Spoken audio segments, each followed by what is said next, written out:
Marie Kondo's Netflix series Tidying Up has started a decluttering movement across the U.S., and her guidance in the Japanese art of sorting, folding, and storing clutter has gone beyond household items. You can now use the KonMari method to tidy up your finances. Joining us with tips to help spark joy in organizing your wallet, credit, and budget is consumer savings and money expert Andrea Woroch. Welcome back. It's not usually something that sparks joy. Exactly. But why and how should each expense have its own place in our budget? Right, so Marie Kondo says that everything in your home should have its own place, and maybe you use cubbies with labels just to make it easier to find and streamline the look of your home.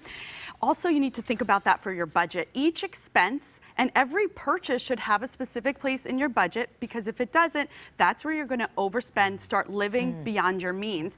So it's not just your rent or mortgage or your cable bill, it's also that $5 latte that you're buying every day or once a week, whatever it is. It's, you know, that extra shirt you pick up at Target because it was just so cute and on sale or not expensive.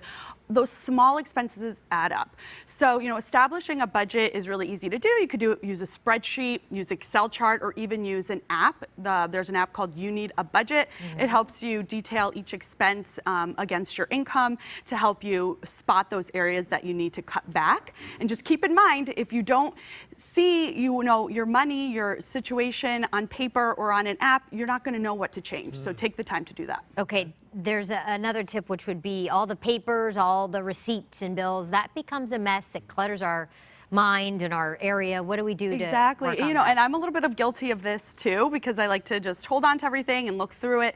But yes, it becomes a lot of clutter. Also, you might stash a bill in the drawer and then forget about it. You get slapped with a late fee or hurt your credit.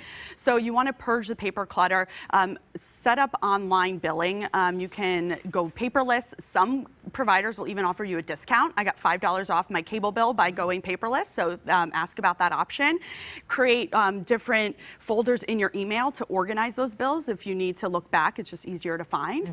You could also get rid of those store circulars and store ads. If you want to track sales, there are apps like Flip that bring store circulars and deals all on your phone, where you can quickly comparison shop and then decide where to go for the best offers. And this is just a great way to purge that paper clutter. Also set up auto pay to avoid missing those due dates. Clothing, can be a huge expense, but it's also a source of saving money. How? Exactly. So, you know, Marie Kondo says if it doesn't bring you joy, get rid of it, because you're not going to wear it, and then your closet becomes clutter, takes you longer time to find something to wear. And if you also have items that have the tags on them and you still haven't worn them, chances are you're not going to.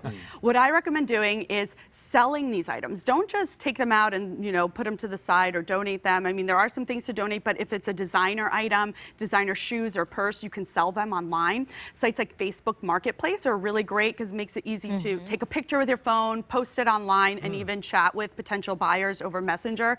Plus, there's no auction or waiting period, so I really like that. Yeah, I've heard that's great, that it works and people want your stuff. I've sold a lot of stuff, and it's not just clothing. You could sell anything around your home that you're not using. It's not bringing you joy. You're just stashed in a closet collecting clutter, whether it's kids' toys or sporting goods. Sell that to make some money and help pay your bills. Okay. If you were to look at a lot of our wallets or our purses, there's all kinds of things in there that we could streamline and not be carrying around with us every day. Right, yeah. So if your wallet's getting really, really heavy, it's time to declutter your wallet. I read a stat that the average American is carrying over 4 credit cards in their wallet. The problem with that is that you aren't maximizing the potential of the rewards across when you have that many credit cards. So let's say you want to get free flights and you have an airline's credit card. Well, if you're using one for that's for the Gap or cash back, you're not going to earn those rewards fast enough to get that free flight. So you want to cut back and just use 1 or 2 cards. Plus, the more cards you have, the higher limits, the more potential you have to go into debt, and it becomes harder to manage those bills and the due dates when you have that many cards. So try to stick with 1 or 2 cards. And then also, if you have a lot of receipts, because sometimes you want to hold on to them to return something, or you need it for work or taxes, an app called Shoebox helps you turn those paper receipts into digital files, so you don't even need to hold on to them.